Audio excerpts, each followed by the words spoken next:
We hear all the time that people think they should pay extra principal to lower their interest expense. First of all, the banks are in a win-win situation no matter what you do. If you don't make additional payments because you understand that you're giving the bank more control of your money, then they will just collect more interest over time.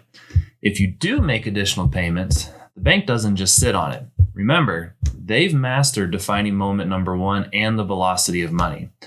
That additional money from you is simply used and lent back out to start the process all over again. What would you rather do?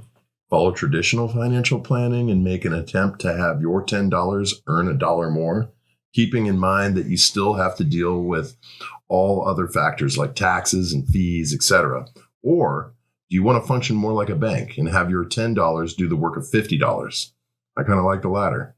Actually, the bank model works quite well. So what do? Let's start with an important question. Do you really believe banks have your best interest at heart? If you said no, then have you ever asked yourself why banks offer a lower rate on a 15-year mortgage than a 30-year?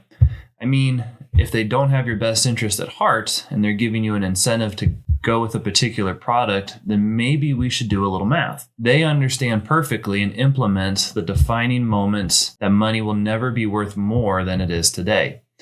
They want as much of your money as soon as possible, i.e., through a 15-year mortgage in order to keep it moving, working, and earning for them.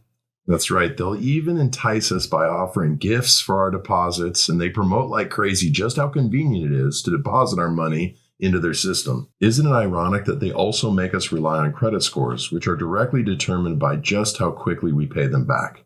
If we apply this defining moment to our everyday lives, the lesson becomes more and more apparent.